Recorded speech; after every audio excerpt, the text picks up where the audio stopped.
हजारों बार काखा गाघा पढ़कर पीएचडी पढ़ी, फिर मरे, फिर काखा गाघा से शुरू। ऐसी कोई पढ़ाई नहीं है जैसी हरि भजन है।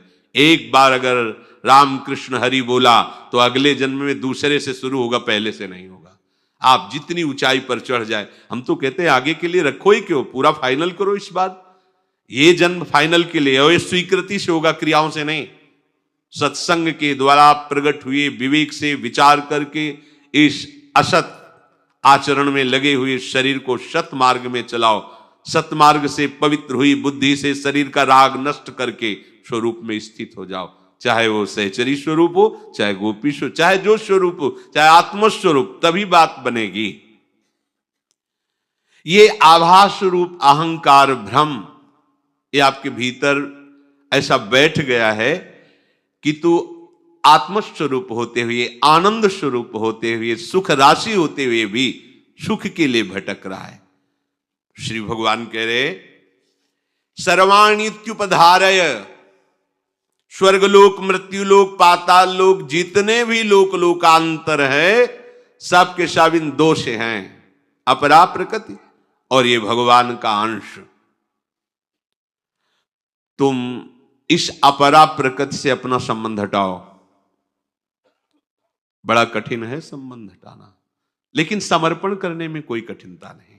इसलिए स्वरूपानुसंधान भक्ति रेव गरीयसी, स्वरूप बोध में सर्वश्रेष्ठ उपाय भक्ति है, भगवान शंकराचार्य जी ने कहा। हमारे पास जो भी प्रकृतिजन्य है उसे हम प्रभु का मान लें, बस बात यह है। देखो, जैसे जब हम वैराग्य की बात सुनते हैं तो हमारे सामने एक वैराग्य का रूप आता है, फटे पुराने कपड़े या दिगंबर या किसी झोपड़ी में रहने वाला एक लौकी का कमंडल या ऐसा ऐसा। ये बाह्य बात है, ये वैराग्य की बाह्य भूमिका है, इसका कोई आंतरिक फर्क नहीं पड़ने वाला। ध्यान देना, जहां से हमारी स्वीकृति वहां इसमें कोई फर्क पड़ने वाला। मैं त्यागी जीवन हो गया, रुपया नहीं छुआ। मैं किसको लेके बोल रहे हो? देह को लेके बोल रहे हो? अरे भैया, नंगे ही पैदा हुई थी, कोई बड़ी बात नहीं, तुम नंगे रह रहे हो। कितने चराचर सृष्टि में ऐसे जीव है जो केवल जल पी के रहते हैं, कितने ऐसे केवल फल खा के, कितने ऐसे मिट्टी खा के रहते हैं। क्या वो ब्रह्म स्वरूप का अनुभव कर पाए? क्या? वैराग्य का मतलब है राग न रहना। कहां? इस देह में। हम क्या करते? घर छोड़ दिए, कपड़े बदल दिए, लेकिन वो उद्देश्य नहीं बदला। इसी शरीर के लाड़ प्यार दुलार में, इन्हीं इंद्रियों के मांगे हुए विषय भोगों में बस नाना प्रकार की बहानेबाजी हमारे अंदर जागृत हो जाती है। हमें ये करने के लिए धन चाहिए, हमें ये करने के लिए व्यवस्था चाहिए। इसी से तो आप मुक्त होने के लिए निकले थे। अपने को कुछ नहीं करना, अपनी कोई मांग नहीं है, अपने तो केवल प्रभु और उन्हीं के चिंतन में तन्मय। अब वो जो करावे, जैसी स्थिति में रखे, आपकी इच्छा नहीं होनी, आपका संकल्प नहीं होना चाहिए। हम क्या करते हैं कि बाहरी प्रदर्शन को हम वैराग्य मान लेते हैं। तन छाड़े मन गई रहे, दोनों ही दुख होए, बात बनेगी नहीं। तो क्या बाहरी वैराग्य सपोर्ट में नहीं है? क्या है, पर उसका फल उत्पन्न होना चाहिए, आंतरिक वैराग्य। किसी भी भोग की तुम्हें आवश्यकता नहीं है प्यारे, समझ लो। ये आप भ्रमित होकर मन और इंद्रियों में तदात्म करके इंद्रियजन्य भ्रमात्मक भोगों को स्वीकार कर रहे हैं, इसलिए आपकी दुर्गति हो रही है। आप खुद सुख राशि हैं, आनंद समुद्र हैं, पानी में मीन प्यासी में सुन सुनी आवे हांसी। आप आनंद सिंधु के बीच में वास कर रहे हो, आप दुखी हो रहे हैं, कारण ये देह है। अब ये ऐसा फसाव है कि आपकी स्वीकृति का फसाव है, इसलिए कोई आशीर्वाद, कोई जादू, कोई चमत्कार इसमें जितने चमत्कार सब प्रकृति के अंतर्गत हैं। इसलिए हमारी श्रद्धा परमात्मा के चरणों में होने चाहिए, प्रकृति के चमत्कार में नहीं। कितना बड़ा चमत्कार उसका है, क्या चमत्कार देखो ना। आप एक मिट्टी का डेला डालो, 1 मिनट में जल में घुल के खत्म हो जाएगा। पूरी पृथ्वी जल के ऊपर तैर रही है, जल के ऊपर। ये कितना चमत्कार है। तुम भजन करके क्या चमत्कार दिखा सकते हो? प्रकृति के कुछ हिस्से में, एक कोने में जरा सा कोई परिवर्तन करके दिखाओ। प्रकृति का परिवर्तन करके दिखाओ, कुछ नहीं, कुछ नहीं। ये भ्रम जो हमें कुछ तपस्या और भजन साधन से दिव्यता की तरफ बढ़ने का अवसर मिलता है, हम लोग यही खर्चा कर देते हैं। हमारी बात सिद्ध हो जाए, 4 लोगों की कामनाएं पूर्ण हो जाएं, वाह वाह वाह। कहां हो कहां? आपका लक्ष्य क्या था? पूरा का पूरा स्वप्न त्याग करने का था, जगने का था। ये स्वप्न है जगत एक। उमा कहूं मैं अनुभव अपना, सत हरि भजन जगत सब सपना। जैसे सपने में एक मन के सिवा दूसरी कोई वस्तु व्यक्ति स्थान नहीं होता, पर वही मन रच देता है पूरा संसार। कभी रजोगुणी स्वप्न, कभी तमोगुणी, कभी सतोगुणी। एक मन होता, कोई दूसरा नहीं। ऐसे ही एक आप है, केवल आप। अब आपको जिसमें लेना चाहो ले लो, भक्ति में, ज्ञान में, बैरा। एक केवल आप हैं। उसी आप ने अपने आप को फैलाकर सारा जगत रूप कर दिया। मुक्त होना चाहते हो तो समेट लो। समिटे सो आशिक, फैले सो जमाना। कोई चमत्कार नहीं। सबसे बड़ा चमत्कार है आप अपने को जान गए कि नहीं जान गए। जान गए तो चमत्कार हो गया, नहीं जान गए तो देह भाव से विचरण करने वाला कोई चमत्कार नहीं होता। भगवान कह रहे हैं आपने इस प्रकृति को अपना मान लिया है, इसी के संग से तुम्हारा जन्म मरण हो रहा है, दुख भोग रहे हो। पीछे अर्जुन जी से कहा था मैं तुम्हें सम्यक ज्ञान का वर्णन करके बताऊंगा, क्योंकि भगवान ही ज्ञान समुद्र है। कहां फंसे हैं हम? इसी देह को लेकर के। कितना बड़ा जंजाल है। जब लोगों से बात करते हैं तब दिखाई देता है कि बिना आधार के समुद्र में फेंक दिए गए। कोई मतलब नहीं है, ना मुमुक्षुता है, ना भजन है, ना भगवत ज्ञान, ना भक्ति, न बस केवल केवल इंद्रिय विलासिता। गजब हो गया। कैसी भगवान की प्रचंड माया है। रोज का रोज आयु नष्ट होती जा रही, शरीर जाएगा और ये दूसरी योनि में जाएगा, इसको कोई चिंता नहीं नजर आ रही। ये अपनी श्वास रूपी धरोहर ऐसे व्यर्थ में खर्चा कर रहा है। बड़ा विचित्र भगवान का एक खेल। समझ जाओ, आप लोग तो बड़े भाग्यशाली हैं। देखो ये सत्संग जानते हो क्या है? ये तुम्हें जहर रहित कर रहा है। रोज सत्संग, ये रोज मन को चाटे लग रहे हैं। अगर आप सावधान होकर एकाग्रता पूर्वक सुनेंगे तो इसका फल सीधे भगवत प्राप्ति, सीधे भगवत प्राप्ति।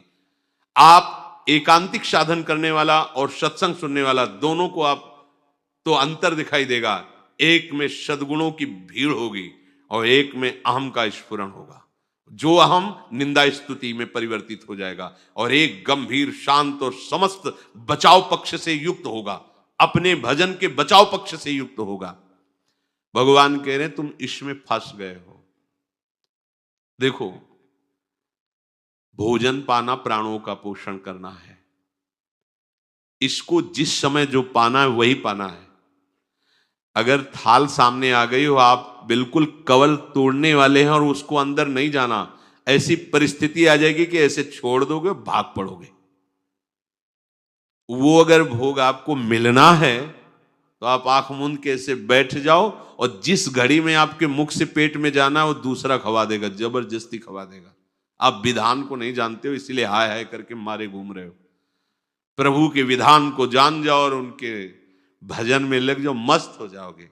ये सबको लगता है कि बिना किए कुछ मिल जाएगा। हाँ, पूरी सृष्टि तुमने की है ना, बिना किए ये सब रच गया है। कितने मिनट लगे हैं? इसे कहते हैं निमिष। ये निमिष मात्र में अनंत ब्रह्मांडों का सृजन। जीवन नष्ट किए दे रहे हो विषय प्रपंच में भगवत विमुख होकर के। हम कह रहे हैं भगवत आश्रित होकर नाम जप करते हुए सारा व्यवहार क्यों नहीं करते? पछताओगे। बहुत हानि की बात है, ऐसे समुद्र में फेंक दिए गए जहां कोई आधार नहीं है और तैरना आता नहीं है। बड़े बड़े मगरमच्छ एक झटके में ली जाने वाले हैं। बड़ा भय लगता है जब विचार करो। प्रहलाद जी सामने भगवान के खड़े हैं। भगवान कह रहे हैं वर मांगो। उन्होंने पहले तो यही कहा कि प्रभु हम कोई व्यापारी नहीं है, यहाँ भाई कार्य सिद्धि तो आप हमारा, वो प्रेमी नहीं होता। बस हमें अगर वरदान देना है तो यही दीजिए कि हमारे हृदय में मांगने की कोई इच्छा ही ना हो। मुस्कुरा दिए भगवान। फिर प्रहलाद जी कह रहे प्रभु मुझे आपकी इस दुरंत माया से कोई भय नहीं, क्योंकि मैं आपके भक्तों का संग करके, आपका चरणोदक पीकर और आपके नाम के प्रभाव से इस माया से पार हूं। मुझे इसका भय नहीं। पर मैं देख रहा हूं इन प्राणियों को पिसते हुए, प्रभु इनका उद्धार कर दीजिए। नरसिंह भगवान ने कहा कोई चाह ही नहीं रहा अपना उद्धार, तो हम क्या करें? कोई चाहे तो आप किसी को, कोई एक भी नहीं तैयार हुआ बैकुंठनाथ के बैकुंठ धाम जाने के लिए, कोई नहीं तैयार हुआ। आखिरी में देखा गांव के बाहर सुकरी थी, उससे कहा कि भगवान, तो कहा ये मिलेगा वहां बैकुंठ? बोले नहीं चल रहा जो जहां है वो इतना सुख मान रहा है कि इससे बढ़कर कोई नाली का कीड़ा नाली में अमृत कुंड जैसा अनुभव। ये विचित्र भगवान की आकर्षणमयी माया है। इसी से सब प्राणी को बरबस जन्म लेना पड़ता है, शरीर से प्रीता करने के कारण। किसी भी शरीर से, देखो ना, मृग के शरीर से प्यार कर लिया तो शरीर मिल गया मृग का। ये इसीलिए ना काहो से दोस्ती और ना काहो से बैर, क्योंकि कोई है ही नहीं, एक प्रभु है, बस इसी भाव में रहो। अहम कृष्णस्य जगतः प्रभवः प्रलयस्तथा। सारे जगत में जितनी भी चैतन्यता है भगवान कह रहे मेरे से है। देखो कैसे भजन अनन्य होता है, जहां कहीं तुम्हें चैतन्यता, अरे प्रभु ये ना, ये वृक्ष बहुत सुंदर कोमल कोमल पत्ते पुष्पों से पल्लवित, भगवान है ना इसके अंदर, इसीलिए ऐसा। ये आदमी बड़ा सुंदर है, बड़ा बुद्धिमान, बड़ा भगवान है ना अंदर, इसलिए भगवान अंतर ध्यान हो जाए तो अब ये दो कौड़ी हो जाए, बेकार जीवन हो। सब जगह यही अनन्य भजन करने के लिए बात पकड़ो। केवल माला चलाना अनन्य भजन नहीं है। आप माला चला रहे हैं, अंदर से देह भाव है, कर्ता भोक्ता भाव है, राग द्वेष कर रहे हो, तो भजन करना कठिन, करके बचाना कठिन, बचा के पचाना कठिन। जिसका पच जाता है वही सिद्ध होता है। हम राग द्वेष में भजन खोते रहते हैं। ये पकड़ो बात, मेरे प्रभु का ही सब कुछ विलास, जहां कुछ दिखाई दे रहा है चैतन्य, चीटी चल रही, मेरे प्रभु की पावर से, प्रभु है इसलिए चल रही है। प्रभु अंतर ध्यान हो जाओ, खत्म हो जाएगी। हे अर्जुन, मात्र संपूर्ण जगत में मैं ही स्फुरित हो रहा हूं। पकड़ो बात, पकड़ो। भगवान कह रहे मैं तुम्हें सम्यक ज्ञान प्रदान करूंगा। आपको नहीं दिखाई दे रहा तो मानने में क्या जाता है? गुरुजनों की बात मानी जाती है, सबके गुरुओं के गुरु भगवान कह रहे हैं मैं ही सब रूप, मानो ना। जो गुरु निष्ठा वाले होते हैं उनके लिए भी कहा गया अखंड मंडलाकारम व्याप्तमेन चराचरम। अपने गुरुदेव को देखो, कोई भी वस्तु व्यक्ति स्थान खाली नहीं जाना चाहिए, सब में अपने गुरुदेव को देखो। अखंड मंडलाकारम व्याप्तमेन चराचरम तत्पदम दर्शितम मेन तस्मै श्री गुरुवे नमः। इसलिए प्रभु कहते हैं कि ये सारा संसार मैं ही बन करके खेल रहा हूं। ये पकड़ो, प्रभवः, मेरे से ही प्रकट, अर्थात मैं ही इन सब रूपों में हूं। ये साधन की परिपक्वता मानी जाती है। ये प्रेम रस तो इसके ऊपर है, वासुदेवाश्वरम स्थिति के ऊपर प्रेम रस वृंदावन का है। ये साधन की परिपक्वता है। जब तक ये स्थिति नहीं आएगी तब तक आप देह भाव में ही विचर रहे हैं। ये हर मार्ग के उपासक के अंदर आती है, चाहे ज्ञान का हो, योग का हो, भक्ति का हो, किसी भी मार्ग का, ये स्थिति आए बिना वो आगे नहीं बढ़ती। ये ही स्थिति पक्काई है, ये कसौटी है। जगत में एक भी वस्तु व्यक्ति स्थान बचने न पावे, सब में अपने भगवान की भावना करनी है, सब में। देखो गोस्वामी जी, सिय राम में सब जग जानी, करहूं प्रणाम जोरी जुग पानी। दोनों हाथ जोड़कर हम पूरे जगत के जड़ चैतन्य को प्रणाम करते हैं, क्योंकि मेरे सिया राम ही ये सब बने हुए हैं। बस ये अनुभूति के बिना सब साधना थोथी हो जाती है। प्रभु कह रहे हैं मैं ही सब रूपों में स्फुरित हो रहा हूं। कई बार हमने आपको बताया नामदेव जी भगवान से वार्ता करते थे, भगवान के साथ खेलते थे, पर अभी पक्काई नहीं आई थी। एक दिन कई संत महात्मा ऐसे बैठे हुए थे, गोरा कुम्हार के, बड़े ऊंची कोटि के महात्मा महाराष्ट्र के सब थे। कहने को तो केवल अलग अलग नाम, अलग अलग क्रियाएं थी, सब भगवत स्वरूप ऊंची स्थिति के महापुरुष। चोखा मेला जी, गोरा कुम्हार जी से बड़े बड़े संत, एक से एक महापुरुष हुए हैं। एकनाथ जी, ज्ञानदेव जी। महाराष्ट्र तो भगवत प्रेमी महात्माओं की बड़ी पावन भूमि है। तो एक दिन खेल खेल में जो मटकी थापी जाती है, वो चाटी लेकर ऐसे, जनाबाई नाम, क्या नाम उनका, मुक्ताबाई जी ऐसे, तो संत मुस्कुरा देते हैं। तो गोरा कुमार जी ने कहा, ये क्या कर रहे हो? वह देख रहे हैं कौन सी मटकी कच्ची है कौन सी पक्की। जब नामदेव जी की बात बिगड़, ये क्या है, ऐसा ऐसा। बोले काका ये मटकी कच्ची है।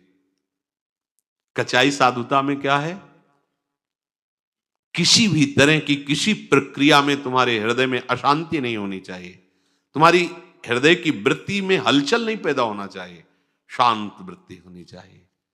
अगर आप कहीं आवेश में आ जाते हैं, क्रोध में आ जाते हैं, प्रक्रिया, तो अभी कच्चापन है। अगर सामने अपने प्रभु को देखेंगे तो कुछ नहीं होने वाला, सामने व्यक्ति को देखेंगे तो जरूर गुस्सा आ जाएगा या जरूर राग हो जाएगा, स्तुति में राग हो जाएगा और निंदा में गुस्सा आ जाएगा, द्वेष हो जाएगा। सब संत हंस दिए, बोले हाँ तुमने ठीक कहा कच्चा है। सीधे गए विट्ठल भगवान के पास और कहा, प्रभु संतों ने कहा कि ऐसा ऐसा, कच्चा तो कच्चा? बोले हाँ कच्चे तो हो। बोले प्रभु सबकी सच्चाई और पकाई इसी बात में होती कि आप मिल जाएं। जब आप हम भगवत साक्षात्कार हो गए, आपसे हम बात कर रहे हैं, तो कचाई क्या है? बोले बिना गुरुदेव की कृपा के बात तुम्हारी समझ में नहीं आएगी। तो बोले प्रभु हम कहाँ गुरु का चयन करें, बचपन से तो आपके ही सानिध्य में रहे, आप ही हमारे परम गुरु। बोले फिर भी आपको गुरु जाओ, इस जंगल में एक शिव का मंदिर, वहां एक महात्मा पड़े, जाओ विशोबा खेचर जी महाराज, वहां भगवान शंकर के वो जो शिव विग्रह लिंग, उस पे पैर रखे हुए और डेहरी में सर रखे हुए ऐसे आराम से। ये गए कि भगवान ने कहा इनको गुरु बनाना है। क्रियाओं से किसी महापुरुष को आप पहचान नहीं सकते, उसकी क्रिया से अनुमान नहीं लगा सकते। आपकी जितनी स्थिति आप उतना ही पहचान पाएंगे। अगर किसी संत को कोई पहचान सकता है तो भगवान या उसी स्थिति का संत, दूसरा नहीं पहचान सकता, क्योंकि वो अंदर की स्थिति होती है। ना वो बातों से जाना जा सकता है और ना वो क्रियाओं से जाना जा सकता है, क्योंकि वो जितनी भी ये क्रियाएं बातें सब प्राकृतिक है। और वो चिदानंद स्थिति में तो प्राकृतिक आंख वाला, प्राकृतिक वाणी से, प्राकृतिक क्रियाओं से उस अप्राकृत स्थिति को कैसे पहचान सकता है? अब इनकी अपनी स्थिति, उन्होंने कहा आप तो बड़ा गलत कर रहे हैं, शंकर जी के ऊपर पैर रखे हैं, तो ये ऐसा क्यों कर रहे हैं आप? तो उनका बेटा जहां शंकर जी ना हो वहां पैर रख दो, तो चरण पकड़े वैसे को, जहां वो करते हर कण कण शिव स्वरूप है, वो सब लिंग पे प्रकट हो जाता ऐसे। अब उनको लगा है तो कोई महापुरुष है, भगवान ने चरणों में, महाराज भगवान ने कहा है आपको गुरु बनाने का और आप उपदेश कीजिए। बोले बस यही उपदेश है जो अभी तुमने देखा, यही उपदेश है, कोई कण ऐसा नहीं है जो भगवान ना हो, ये बात समझ। इसी उपदेश को स्वीकार करके उन्होंने कुत्ते में भगवान विट्ठल का साक्षात्कार किया। कण कण में भगवान का साक्षात्कार नामदेव जी को हुआ। जब कुत्ते में भगवान का साक्षात्कार हुआ तो भगवान ने कहा, देखा गुरु कृपा, मैं ही था, मुक्ताबाई के रूप में मैं ही था, तो तुम उस समय मेरे को ना देख के मंदिर में मेरे को मान के भाग के आए, और आज जब गुरु कृपा हो गई तो कुत्ते में तुमने मुझे ढूंढ लिया, भूत में मुझे देख लिया। बस ये बात है, गुरु कृपा से ये बात समझ में आ जाती कि संपूर्ण जगत भगवत स्वरूप।